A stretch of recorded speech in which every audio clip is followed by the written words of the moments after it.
안녕하십니까. 더불어민주당 검찰 독재 정치탄압위원회 공동위원장 장경태 최고위원입니다.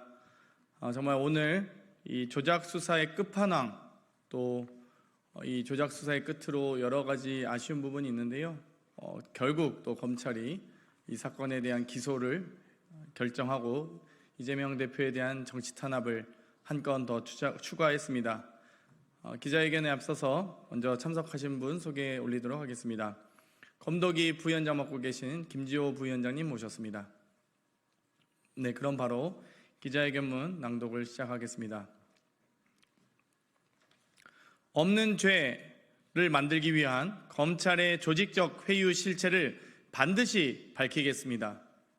쌍방울 대북송금 사건을 수사하는 검찰이 없는 죄를 만들기 위해 진술을 회유한 의혹을 뒷받침하는 관계자의 증언과 쌍방울 내부자의 폭로가 언론을 통해 드러났습니다.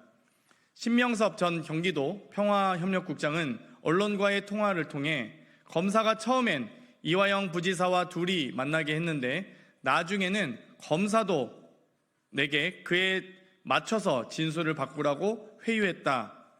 진술을 바꾸면 당신에게 좋은 일이 일어날 것이란 취지의 말을 했다고 전했습니다.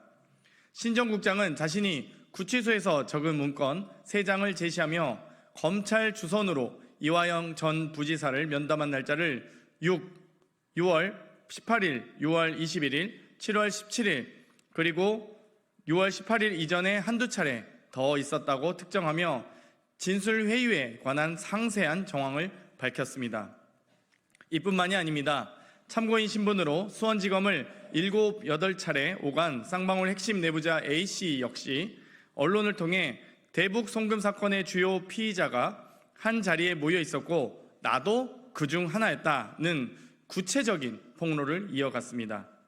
쌍방울 핵심 내부자 A씨의 발언을 종합하면 수원지검 검사실에서 공범 관계인 쌍방울 임원진들이 수차례 같은 공간에서 만났으며 또 다른 공범인 안부수 아태엽 회장도 함께 있었고 이화영 전 부지사가 김성태 회장과 별도 공간에서 동석하거나 쌍방울 임원급 피의자들과 담당 검사가 함께 있던 장면을 직접 목격했다는 내용입니다.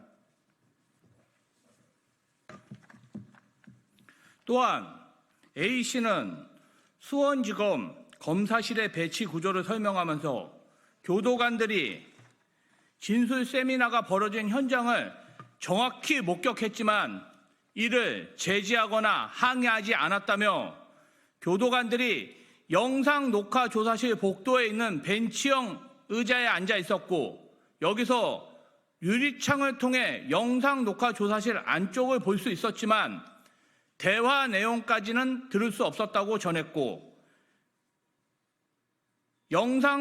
녹화 조사실이 있다는 사실, 그리고 검사실 맞은편에도 창고 같은 공간이 있었다는 사실을 증언했습니다. 그간 검찰은 이화영 전 부지사가 밝힌 연어 술 파티 진술 조작과 관련하여 교도관들이 밀착해서 감시하기 때문에 공범들이 한 방에 모이거나 연어 술 파티 같은 일은 불가능하다고 했지만 관계자의 증언과 폭로에 따라 검찰청 안에서 쌍방울 김성태 전 회장을 비롯한 공범들이 수시로 만나 진술을 조작한 정황에 대한 조사와 수사는 반드시 필요합니다. 검찰이 없는 죄를 만들기 위해 있는 죄를 덮어주는 대가로 미리 짜맞춘 진술로 재판을 진행했다면 재판의 결과 역시 오염될 수 있습니다. 그렇기에 검찰의 진술 조작 의혹에 대한 진상은 진실을 밝히기 위해 반드시 규명되어야 합니다. 특검이 늦어진다면 연어 술 파티 진술 조작 의혹과 관련한 진상 규명을 위한 국정조사가 즉시 이루어져야 할 것입니다.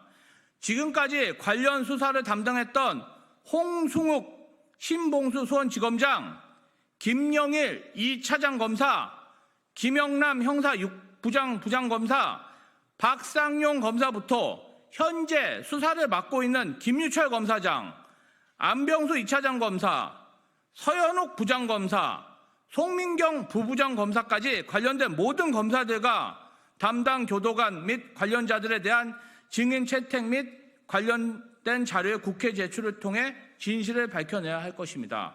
오늘 검찰은 이재명 대표를 또다시 기소하였습니다. 우리 위원회는 검찰 독재 정권이 정치적 정적을 제거하기 위해 수사권과 기소권을 남용하여 수사농단을 벌인 실체를 반드시 밝혀내고 그 책임을 묻겠습니다. 2024년 6월 10일 더불어민주당 검찰 독재 정치 탄압 대책위원회.